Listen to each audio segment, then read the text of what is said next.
Welcome to Fairleigh Dickinson University's Vancouver campus. I should add that we were going to have an introduction tonight from the Dean of Becton College of Arts and Sciences. He cannot be here, though there was a last-minute change to travel plans, so he is asked to send his regrets because he is a poetry lover and a literature professor and very much wished to be here and to hear both of the poets tonight, who he was reading up on as much as he could before his travels. I also want to acknowledge that we are on the traditional and unceded territories of the Musqueam, Squamish, and Tsleil-Waututh peoples, and that our IT support is supported through the traditional territories of the Lenni Lenape people in New Jersey, quite literally on the Hackensack River. And now I am going to do something unconscionable and read bios from books, which I would not normally do.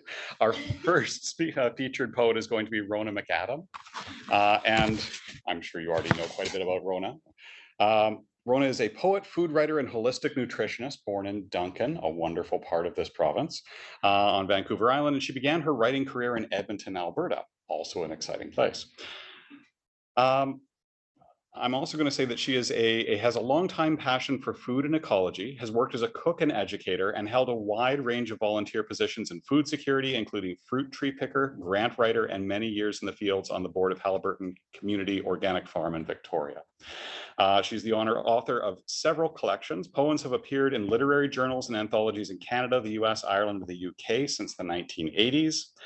Her 10 poetry collections include the award-winning Hour of the Pearl, Old Habits, published simultaneously in the UK and Canada, Cartography and Ex-Ville, and she's also the author of Digging the City, an Urban Agriculture Manifesto.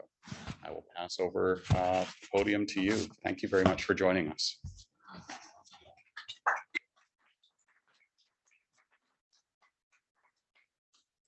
Well, thank you so much. I'm really honored to be here, and I really appreciated the invitation.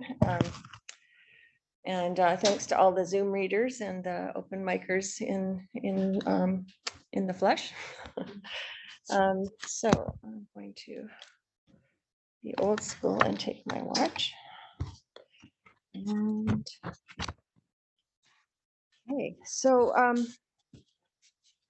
I'm a kind of a half-hearted gardener, but I spent a lot of the pandemic, the lockdown, in my garden looking at stuff, including a lot of insects and things.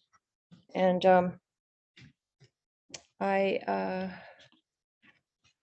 let's see, where did it go?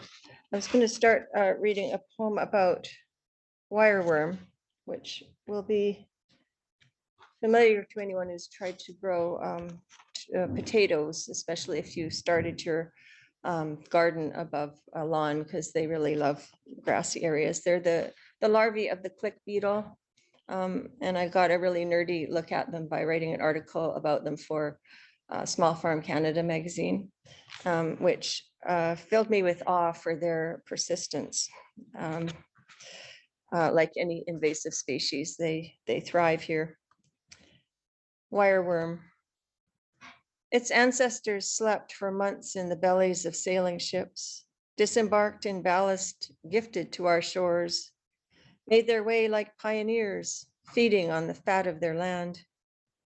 Just as today it waxes in the crumbling dark, a pale gold sliver of moon, ancient in its segmented suit, its thin translucent bristle like the chin of an old farmer, or the brow of the chin of a young farmer, or the brow of an old one, bending to the ground to pluck a worm from its bed.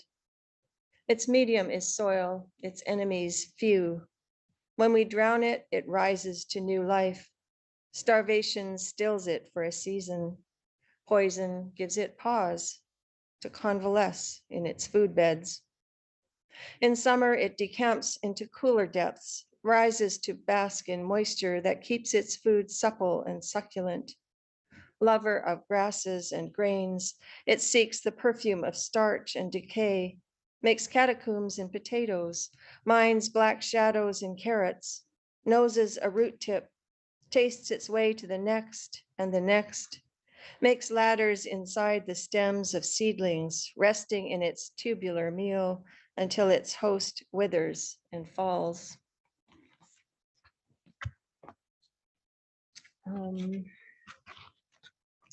I've studied, I'm kind of a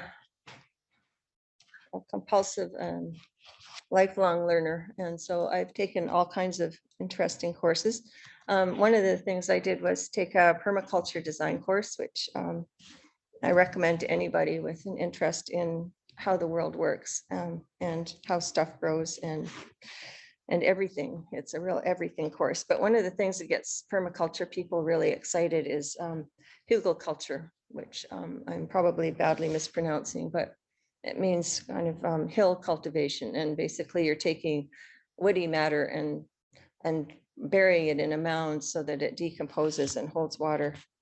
And I didn't think there were enough hugelkultur poems out there, so I thought I'd write one. Hugelkultur.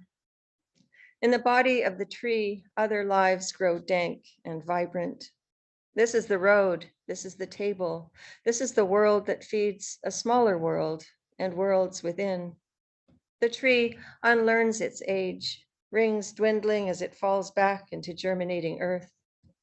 See how its roots make a river of appetite, its branches a temporary bed. Water runs through them and air, the whole a breathing mass, inhaling the sun's work, exhaling the moon. No moments of stillness in transformation. The process of becoming summons a cast of trillions. Bacillus subtilis, Pseudomonas fluorescens, teeth and mandibles, slime and excreta. Over and under the rats, the nematodes, the micro armadillos. Flow of life on death. Mycorrhizal fungi fingering their way, the microorganisms, detritivores not yet counted or named. Down, down in the belly of the earth, there is life, hungry for its dinner, living out its destiny in the vast, unequal world of dark and damp decay.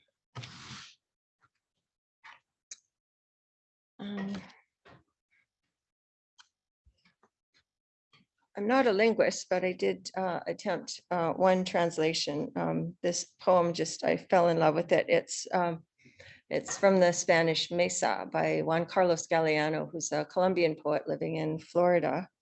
And I met him at an environmental literature conference. And he was reading his poems from their folk tales from the Amazon. So this one is my translation of that. It's called Table. The table often dreamt it was an animal, but if it were an animal, it could not be a table. If it were an animal, it would have run with the others when the chainsaws came to take the trees, which would become tables. In the house, a woman comes every night and passes a warm cloth over its back, as if it were an animal. On its four legs, the table could run away from the house, but it thinks of the chairs that surround it. It knows an animal does not abandon its young. What the table likes best is when the woman tickles it while she gathers the breadcrumbs left by the children.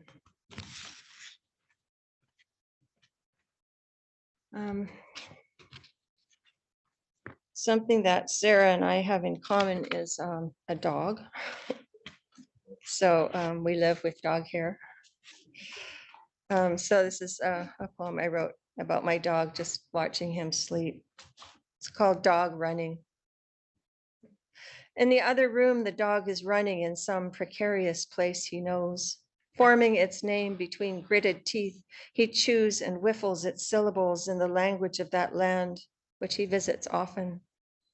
The forays we make in my world only lure him back into that inner meadow, seeking the twilit pack who wait for him at the water's edge.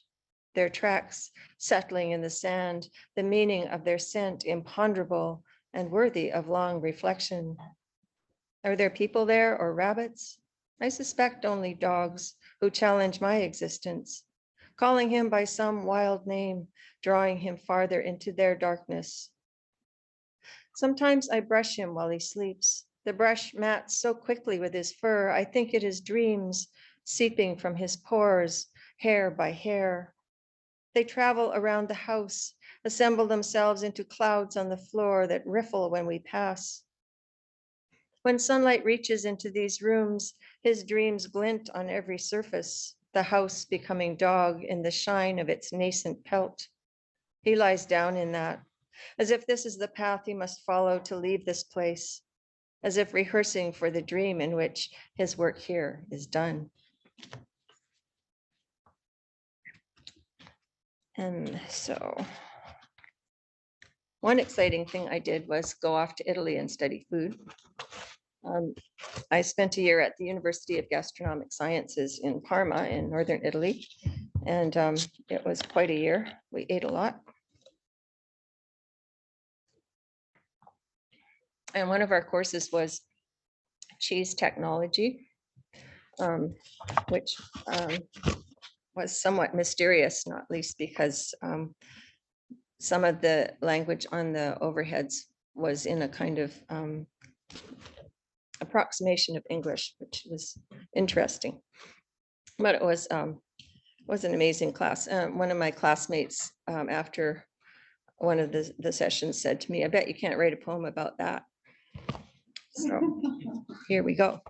It's got a little epigraph from a journalist called Clifton Fadiman, who said, "A cheese may disappoint. It may be dull, it may be naive, it may be over sophisticated, yet it remains cheese. Milk's leap toward immortality."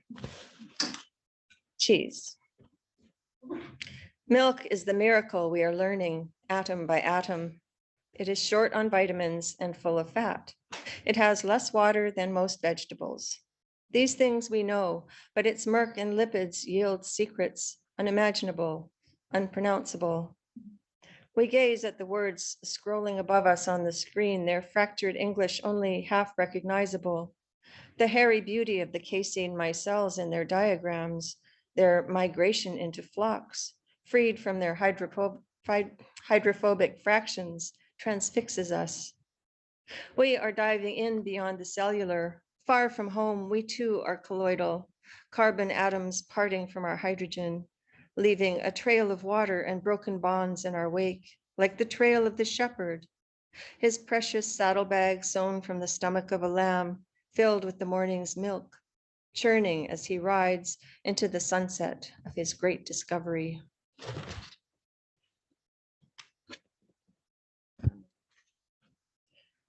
I've written quite a few poems about food, bad food mostly. But this was a food I loved as a child, and I did a little reading to a class in Humboldt, Saskatchewan, and they actually brought Jello in as part of their welcome, because this poem is called Jello. Jello, oh red mystery, oh berry of childhood's branch, powder of my school lunchbox, a finger dip surprise for snack time, cherry dust in a Tupperware nest. Oh red iceberg wobbling on the tray, perfect in your thick white bowl, ridged like a glacial erratic, mirroring the spoon's imperfections. Each spoonful must be pulled by suction past the lips to melt and sweeten on the tongue. Oh, magical food, too red to be real.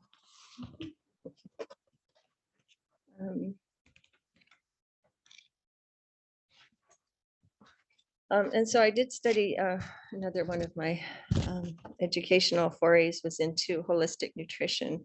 And so we heard a lot about gluten in that program. So I thought there aren't a lot of gluten poems out there either. So I'm trying to fill all those gaps. So this is called Devil Spawn of the Devil Grass Wheat. Number one enemy of the gut. Down it comes through the entry tube of ourselves. 1,000 times a year, maybe, this same trip, spoiling for trouble. Our gut gets tired of fighting it, this protein fraction itching to ford the tight junctions of our mucosal lining. It's just another thug hanging around the epithelium, up to no good. For years, the bouncers throw it out, kick it into the body sewer, tell it not to come back.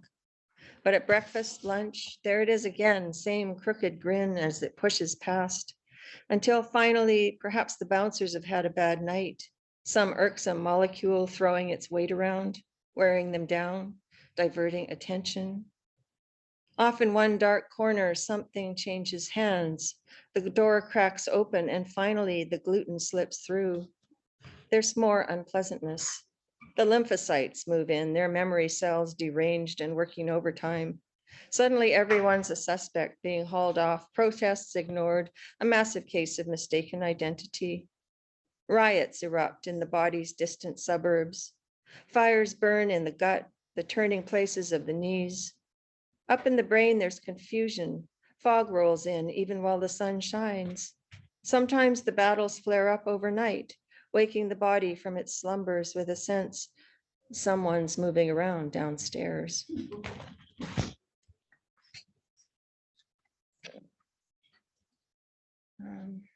This was I'm going to read here.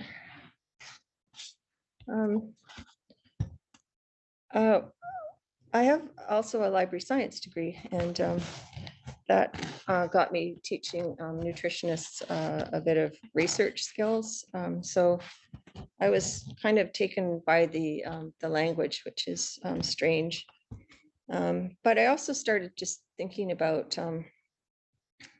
what goes into making a life, and all the kind of random things that go into our lives and make us the people we are. So I call this poem "A Laws of Average." Take one child and compare with another the age of the research cohort. Add siblings, childhood accidents, the handfuls of mercury or mouthfuls of pesticide. Factor in parental divorce, skin color, home moves, the loss of esteem or virginity, the absence or presence of fast food trinkets and cereal box toys, hospital visits, and near-death experiences. Find the square root of bruises and cuts. Average the addictions, the uncles or priests, and attitudes to food with household income and bedtime rituals. Add the packaging from common drugstore items. Run these numbers against the rate of growth, the number of times chosen for teams, the presence or absence of musical or other artistic talent. Triangulate the child-sized casts with surgical, vaccination, or emotional scars and congenital defects. Take academic achievement, career prospects, and the likelihood of marriage. Add or subtract childbirths, infectious diseases, parasites, and subclinical conditions squared with the number of betrayals, friends, and age of parental loss, plus bonus, pension, tax, and mortgage rates, and the sum total of car, home, and personal insurance. From gross lifetime earnings, deduct the risk of dementia or heartbreak, and the likelihood of falls, the effect of isolation, and the amount of fiber missing from the diet. Reports should include standard deviations, degrees of freedom, and the probability your result occurred by chance. I belong to a poetry group of friends in England. I used to live there, and one of them is kind of, she's very well versed in statistics and research, and she said, I can't comment on that poem. It's just too much. But it makes sense to me. So shall I polish off here? So I'll just read two more. One of them is,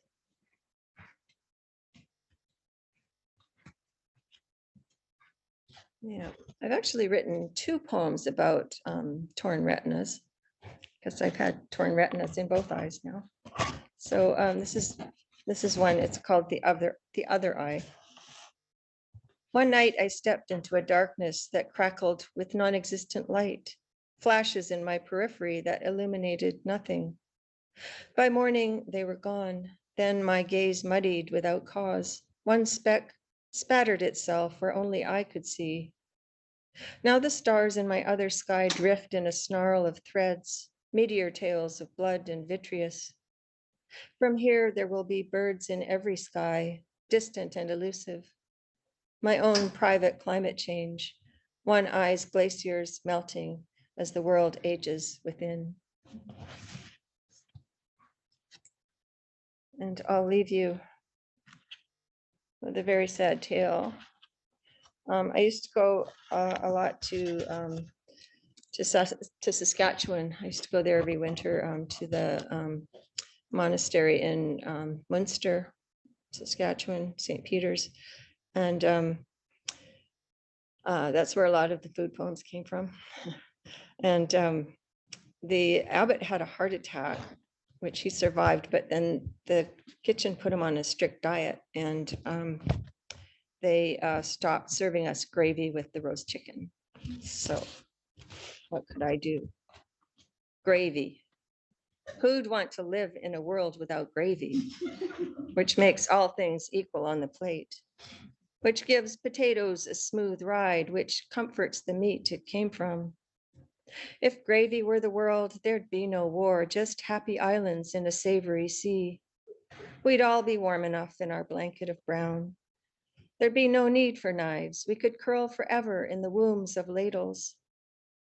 Floured or cornstarched, thickened or reduced, let it line your plate like the fabric of childhood and sign its name on the Sunday roast. Let it swoon in your Yorkshires and kiss each vegetable goodnight. Thank you.